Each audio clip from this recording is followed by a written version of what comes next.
మాట తప్పితే ఓటు వేయొద్దని చెప్పిన తమ్మున్నది జగను చెప్పిన మాట చెప్పినట్టుగా చేసిన మా రాజన్న కొడుకుల జగను ఏ కష్టం రావద్దని పేదకుండకు ప్రతి పథకం పంపిండుర గడప గడపకు పులి గడపలో పులి పుట్టినట్టే పుట్టిండురా జెండలు జత కట్టడమే మీ ఎజెండా జనగుండల గుడి కట్టడమే జగను ఎజెండా బలిరా బలి బలిరా బలిరా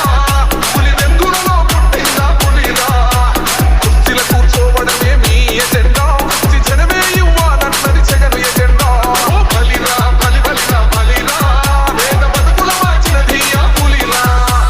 గవర్నెన్స్లో ఇప్పుడు చూడని అభివృద్ధి ఈరోజు జరుగుతా ఉంది. మొట్టమొదటిసారిగా స్కూళ్ళు మారుతా ఉన్నాయి, గ్రూప్ రేట్లు మారుతా ఉన్నాయి, హాస్పిటల్స్ మొట్టమొదటిసారిగా ప్రివెంటివ్ కేర్ అన్నది దేశానికే పరిచయం చేస్తా ఉన్నాం. పోలీస్ క్లినిక్స్ ద్వారా ఈ 4 సంవత్సరాల